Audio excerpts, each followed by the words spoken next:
The following program is made possible by Wells Fargo. Wells Fargo, the next stage.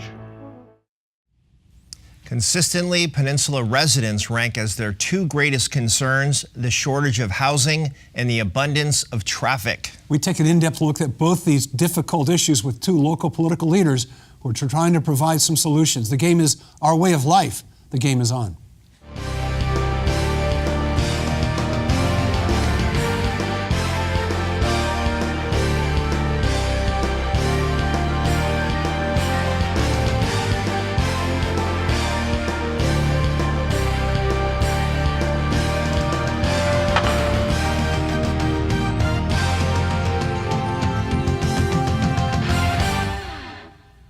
Hi, I'm Kevin Mullen. And I'm Mark Simon. Welcome to the game. Has San Mateo County become a victim of its own success? A booming economy has remade the peninsula into a major employment center with unprecedented traffic that is choking our major roadways. At the same time, our quality of life makes this one of the most desirable places to live in the country and one of the most expensive. Nearly 2 years ago, our guests, San Mateo County Supervisors Don Horsley and Warren Slocum, formed the San Mateo County Jobs Housing Task Force, a gathering of stakeholders representing business, labor, elective office, developers, and residents and renters. The result is Home for All, a group working to support more housing in the county. The supervisors also had a 2016 campaign to provide the county financial support for housing, construction, and then backed it by allocating nearly $44 million in the next 2 years to a wide range of programs to build more housing. Don Horsley, and Warren Slocum, welcome. I guess the first question is, a lot of people think it's not possible to make a dent in this problem. $44 million is a lot of money. It's more than Kevin and I make in a week. But there are people who say it really can't make a dent in the problem. Warren, is it just a good start, or is it something you think is going to be a game changer? Well, first of all, let me just say that there is no magic silver bullet that's going to solve this problem for us. But I do believe that our efforts at the county and working with all the stakeholders incrementally toward a solution is better than just sitting back and doing nothing. So I'm very proud and very encouraged by our progress, and $44 million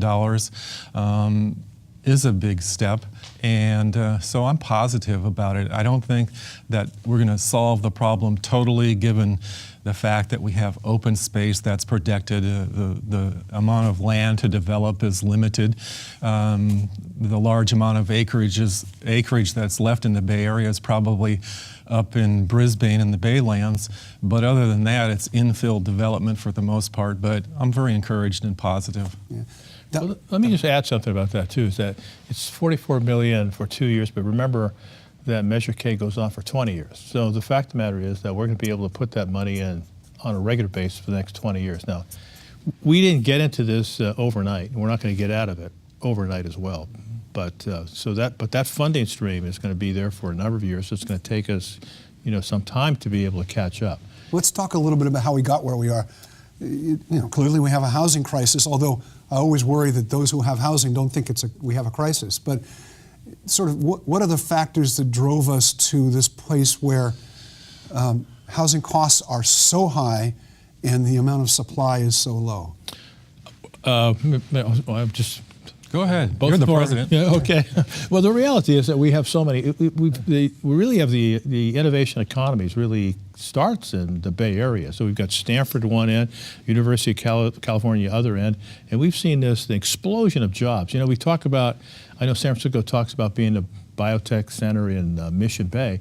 Actually, the biotech center is actually in South San Francisco, where Kevin was a longtime city councilman. Mm-hmm. And we've just created so much innovation and so many jobs.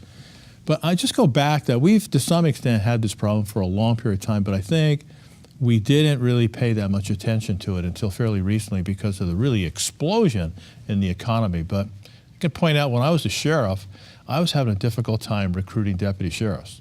And most of them were living far away in the East Bay, and some as far away as Sacramento and South Lake Tahoe. So what I ended up having to do was renting buildings in the area so that they could, because they could stay overnight instead of traveling back home. We even changed all of our shifts from an 8-hour and 10-hour shifts to 12-hour shifts so they could work 2 days in a row and off 2 days. So they had a lot more time to be off, and that's another reason why we rented buildings, because we just had to have a place for them to stay overnight. So it's been going on for a while, but this one kind of, this wave of the economy just booming in the Bay Area has kind of really caught us, I guess, to some extent by surprise. So it's not a new problem, but there's a new level of awareness to it, you think, Warren? I think that's right. If you look at the data between 2010 and 2015, some 72 or 73,000 jobs were added in this area, while 3,800 housing units were built. So that is the housing job gap, and it's been going on for some time. And I think for a lot of reasons, market forces, people are paying attention to this now.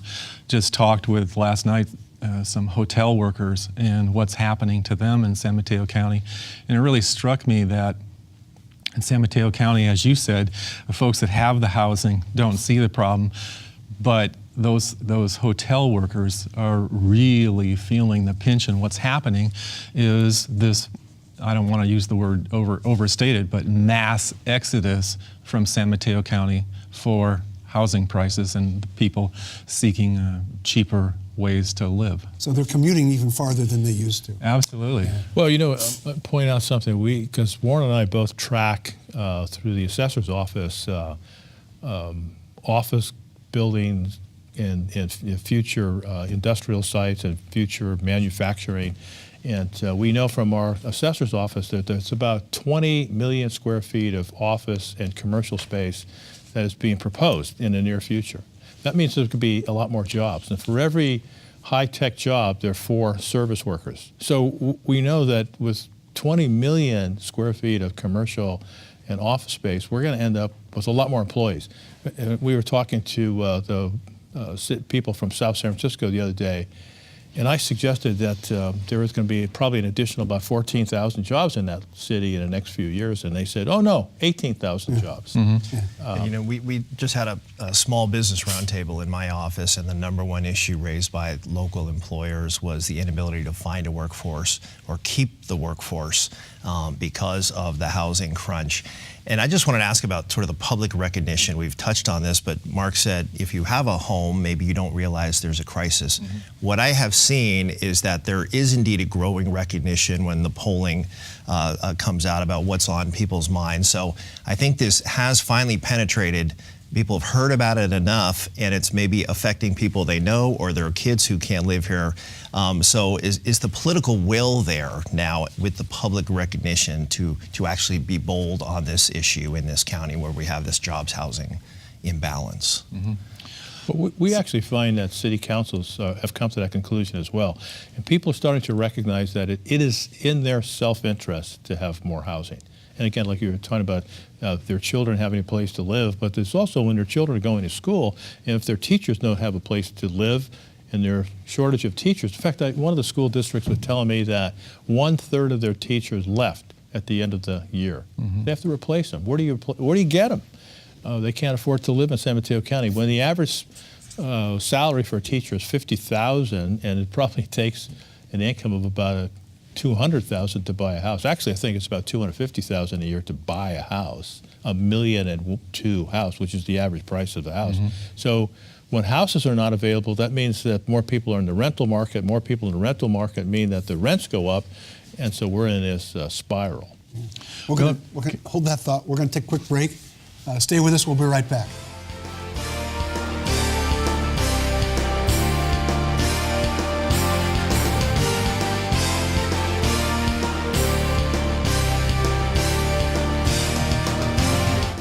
It's been over 150 years since Wells Fargo first opened for business. Since then, we've enjoyed your community support, and we're passionate about returning it. Every day, Wells Fargo team members roll up their sleeves and donate their time to organizations and charitable groups throughout the Bay Area. Nationally, we've committed even more. In just the past 2 years alone, we've donated over $70 million to support schools and educational programs. It's a commitment we're proud of. Wells Fargo, the next stage.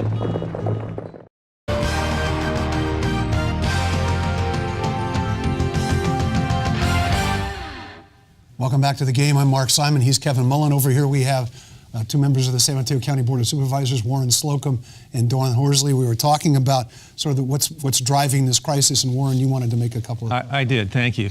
We were talking about political will for affordable housing, or for just housing in general. And one of the things that we spend a lot of time on talking about is this NIMBYism idea, where, people are all for affordable housing, but not near them.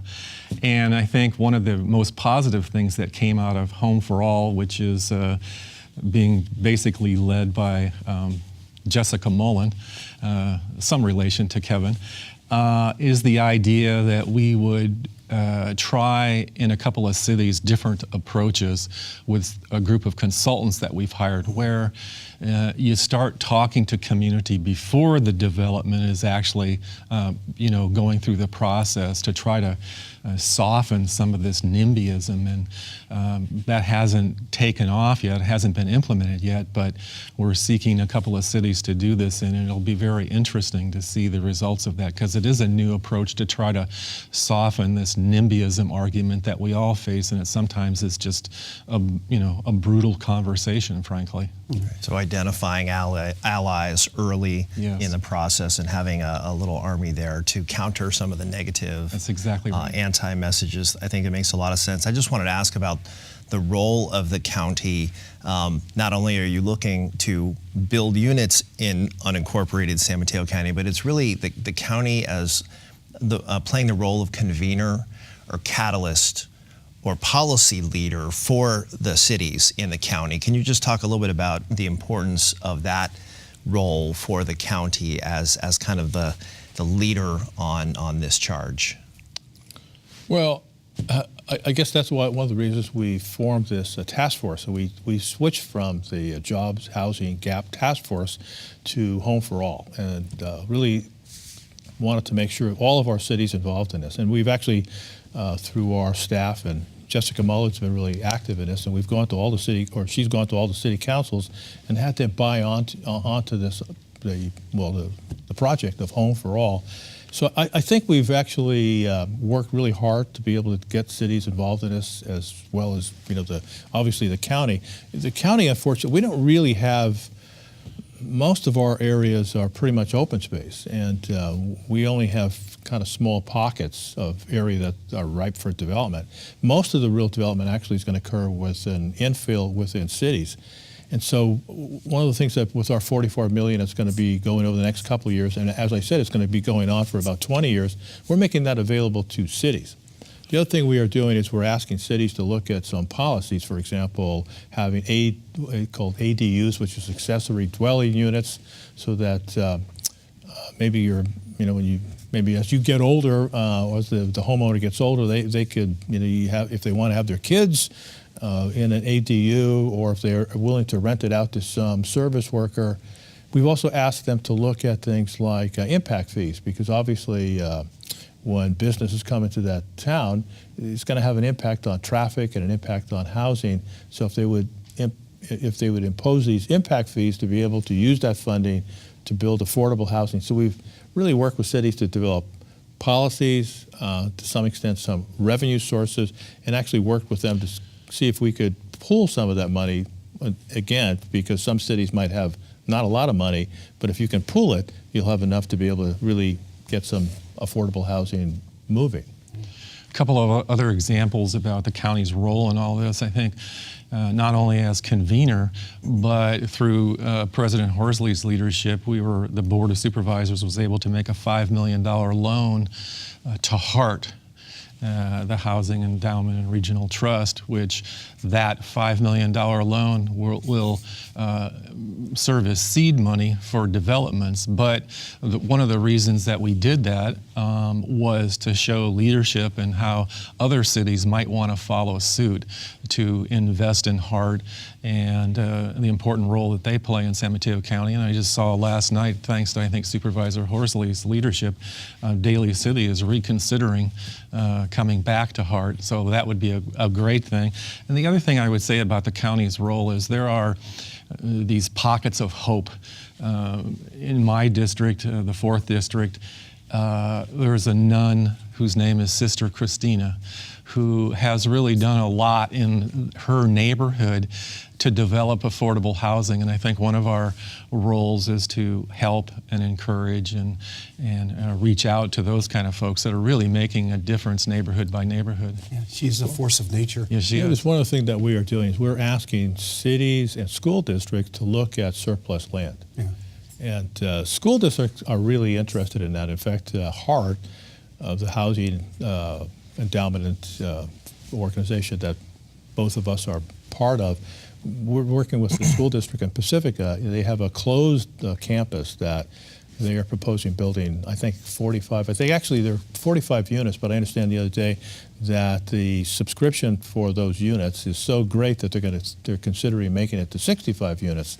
So so what we're going to do is actually loan them money to get that project going, so they'll be able to provide housing for their teachers.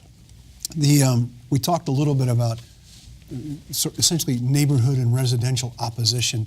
There's always the concern that whatever you do is A, changing the nature of my community, B, creating more traffic, and C, theoretically driving down the value of my house, although I haven't seen that. But is that the major barrier, or is it also the lack of available space? I mean, we're talking about places where you may want to put up 6, 7, 8 stories, because that's really the way to maximize the infill opportunity. So what are the major barriers to getting this done? Well, I get back to the NIMBYism thing. Look at the development right here in San Carlos on El Camino, and the conversations that took place over the height of the new development. Yes. And we've been through that in terms of land use and approving projects, and it's really a tough road. So, as I said in the beginning, there is no magic answer. It's case by case, and just realize that, it's not easy. Mm-hmm. Yeah. I'm sorry, we're going to take a quick break. Don't go away. I won't. Oh. And you all stick around out there. We'll be right back.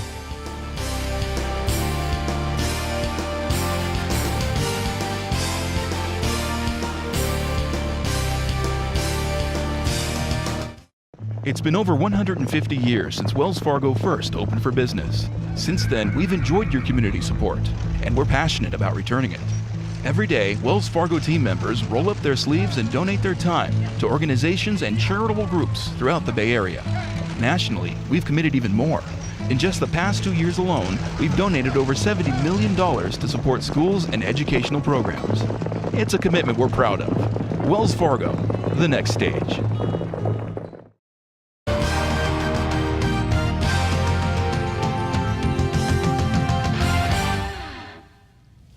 Welcome back to the game. I'm Mark Simon. He's Kevin Mullen. Over here we have Warren Slocum and Don Horsley. We're talking about housing. We're going to try to get into transportation, but we're getting bogged down on housing. It's a tough subject to move off of. We were talking a little bit about the need for higher densities, more infill. Is San Mateo County becoming a more urban setting, and is that part of the issue, Don? I think one of the things that we talk about NIMBYism, I think the problem to some extent is that people don't like change. They have a really difficult time. The best example is Redwood City. Redwood City before, last decade was always known as Deadwood City because there's not much happening. Well, now they did this downtown precise plan, and there's lots of building, lots of restaurants, lots of activity. You go down there on Saturday or Friday night, and there's all kinds of people wandering all over, going to restaurants, and people don't like that change. Nevertheless, I think once you get used to it, you recognize that it really has made that community into a much more vibrant community. So if they can get over that, that fear of change, the results generally are pretty good. Because I think most of our cities, and I think the county as well, we're pretty good at listening to people, making sure that our communities actually are improved as opposed to made worse. We certainly work at that. And I think Redwood City is a good example of how it's been really an effective process that has really made a difference in that community. But the other thing that we did with our Home for All is we started talking about mobility, because we recognize that you cannot solve it entirely by having larger buildings and making everything as a foot traffic, you have to do, because not everybody can live in those particular units, and there are other places, and we also know there's about, I think it's 150,000 cars coming in a day and 150,000 cars going out and about another 100,000 going through. So you got to somehow figure out, how do we deal with that transportation issue? So we think, so in other words, what the issues or the difficulty for housing is, first of all, the people not liking change. The other is finding places, and then and money, of course, and political will. And last is, we've got to deal with that traffic issue. Warren, let's talk a little bit about the idea of an urbanized setting, because traffic is one of the things. We all know nobody likes change, including us, I suspect. But the very nature of this community is changing. Yeah. It's understandable to me that it makes people uncomfortable, especially when the change is, it's harder to get around, it's harder to find a parking place in a town you used to shop in all the time. In a town community you represent, like Belhaven, I suspect there's a lot of concern that the change is going to price a lot of them out of the community that has been their home for a long time. Is that something you hear about in District 4? Yeah, I hear about those issues pretty much every day.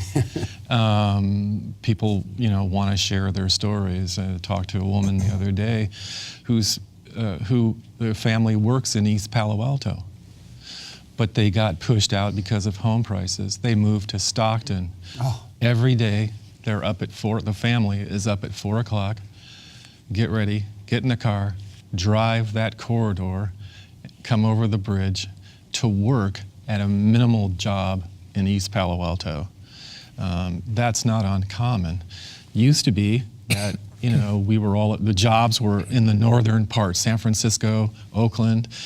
And what's happened during this urbanization process is many of those jobs, a lot of those that job growth has come south. So that now the southern part of San Mateo, northern part of Santa Clara, Silicon Valley, is just everywhere you go, it's almost gridlock all the time. And so, yes, we've got to do something about that too. Well, go ahead. I was going to say, congestion is at the top of everyone's concerns, and there's a lot of momentum in the transportation conversation, sort of the other side of the coin from housing. Lots of progress. Caltrain electrification project is happening. The state passed a package, a $52 billion package over 10 years to fix roads, streets and roads. But let's talk about the other needs in this county beyond Caltrain, from a transit perspective and from a mobility perspective, and how the county is looking at this issue in light of the housing crisis, but also in light of some of the progress that is happening regionally and at the state level when it comes to transportation. Well, just might add that Warren and I did, through our Home for All, did some polling to see if people would support a pretty modest sales tax that would be dedicated to certain kinds of transportation projects. And we found that there was pretty good support for a sales tax, as long as it's dedicated to transportation.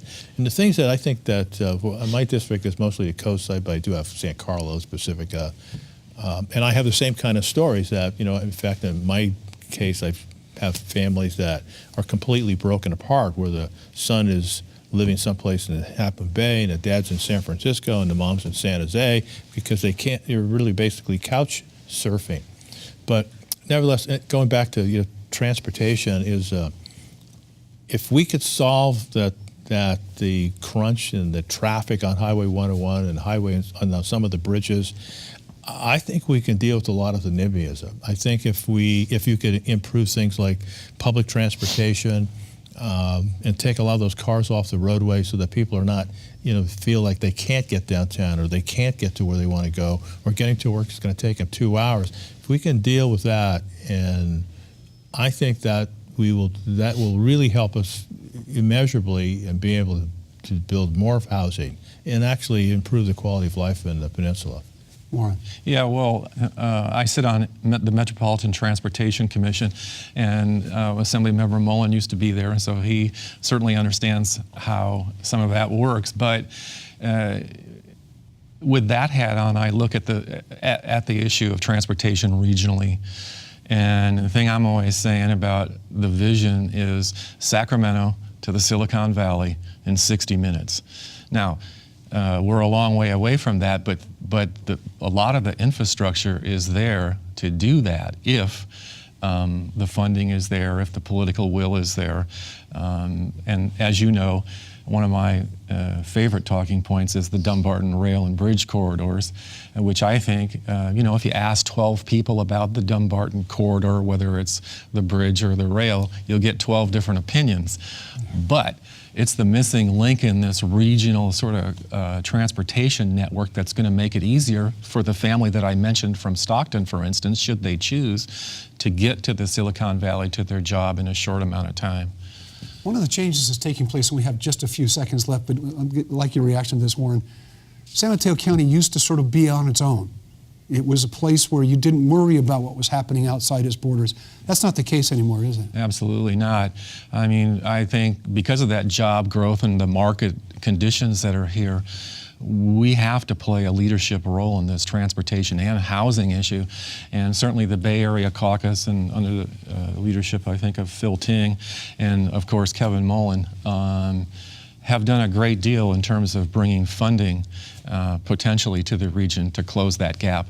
Warren Slocum, Don Horsley, thank you for being with us. We're out of time. We'll have to do this again because the subject's got too many permutations to it. I'm Mark Simon. I'm Kevin Mullen. Thanks for being with us, and join us next time on The Game.